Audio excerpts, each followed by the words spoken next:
जहाँ भी भगवान श्री राम की कथा या भजन पूजन होता है वहाँ किसी न किसी रूप में हनुमान जी अवश्य आते हैं। ऐसा इसलिए है क्योंकि हनुमान जी भगवान श्री राम के परम प्रिय और अनन्य भक्त हैं। प्रश्न यह है कि हनुमान जी इस कलयुग में अपनी दिव्य शक्तियों का प्रयोग क्यों नहीं करते और क्या इस कलयुग के अंत से पहले भगवान कल्कि से हनुमान जी का मिलन हो पाएगा? तो हनुमान जी के इस स्वरूप को जानने के लिए इस वीडियो के अंत तक हमारे साथ जरूर जुड़े रहिएगा। इन प्रश्नों और जवाबों से पहले हमें हनुमान जी की उन शक्तियों के बारे में जानना जरूरी है जिनके वे स्वामी हैं। तो सर्वप्रथम शक्ति है गरिमा। इस शक्ति से हनुमान जी अपने शरीर के वजन को इतना बढ़ा लेते हैं कि उनके ऊपर किसी भी शक्ति का कोई भी प्रभाव नहीं पड़ता और उन्हें उठाना तो दूर, उनका पूंछ को उठाना भी बहुत महंगा पड़ सकता है। आपने सुना होगा कि महाभारत में जब 1000 हाथी वाले बल से भीम से भी हनुमान जी की पूंछ नहीं उठा पाए थे। और दूसरी शक्ति है लघिमा। इस शक्ति से हनुमान जी अपने वजन को इतना शून्य कर लेते हैं कि इससे उनका शरीर बहुत ही शून्य हल्का हो जाता है और वजन नहीं रहता है। इस शक्ति से कोई भी बाहरी शक्ति उन पर कोई काबू नहीं कर सकती और उनका कोई भी ग्रेविटी का असर नहीं होता था। यही वो शक्ति है जिसकी वजह से हनुमान जी प्रकाश की गति से भी तेज उड़ सकते थे। क्योंकि हम साइंस की दृष्टि से देखें तो प्रकाश की गति तक जाने के लिए आपके शरीर का कोई भी वेट शून्य होना चाहिए, वजन शून्य होना चाहिए, जो कि हनुमान जी ऐसा कर सकते थे। तीसरी शक्ति है अनिमा। इस शक्ति से हनुमान जी खुद को इतना छोटा कर लेते थे कि दुनिया का सबसे छोटा पार्टिकल भी उनके सामने पहाड़ का जितना बड़ा दिखता था। आप सबको याद होगा रामायण में जब हनुमान जी माता सीता से मिलने अशोक वाटिका पहुंचे थे तब उन्होंने एक चींटी जितना छोटा सा आकार कर अपना शरीर को बना लिया था।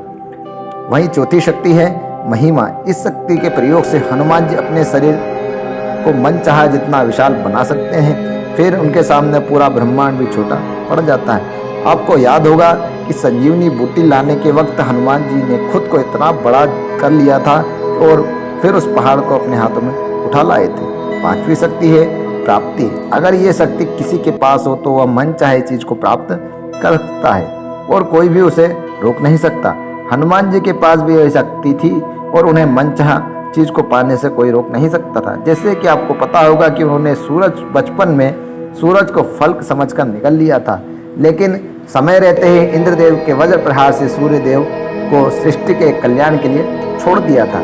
छठी शक्ति है वशीकरण, वशिष्ठवा, जो कि इस शक्ति से हनुमान जी किसी को भी अपने वश में कर सकते थे। ऐसा कहा जाता है कि यह शक्ति रावण के पास भी थी और इस शक्ति से रावण ने 9 ग्रहों को अपने वश में कर लिया था और हनुमान जी ने रावण की इस शक्ति का प्रभाव खत्म करके सभी 9 ग्रहों को उसकी शक्ति से मुक्त करा दिया था।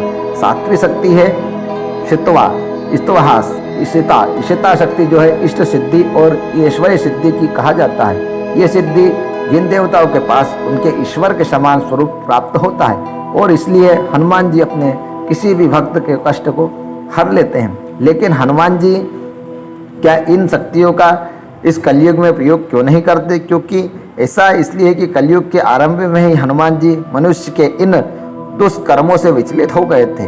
तब भगवान शिव ने उन्हें पुनः हनुमान जी के अपने लक्ष्य को अवगत कराया था। इसके बाद हनुमान जी भगवान श्री राम के द्वारा दिए गए उन कर्तव्यों का पालन करते हुए हनुमान जी भगवान श्री राम ने कलयुग के अंत तक धर्म एवं राम कथा का प्रचार करने की आज्ञा दी थी।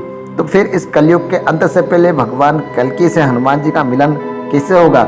समय से पूर्व किसी भी कार्य को करना यानी उसके परिणाम गलत या असफल होना होता है या फिर विनाशकारी होते हैं। इस कलयुग के अंत में भगवान कल्कि जब इस पृथ्वी लोक पर अवतरित होंगे तब एक समय ऐसा आएगा जब हनुमान जी को पुनः भगवान कल्कि के रूप में श्री राम जी के दर्शन होंगे और तब श्री राम जी के दिए गए उन वचनों का कार्यकाल भी समाप्त हो जाएगा और हनुमान जी शिव के अवतार हैं तो पुनः वह शिव में लीन हो जाएंगे। तो दोस्तों, ये हनुमान जी के दिव्य शक्तियों का तथ्य हमने आपको बतलाया।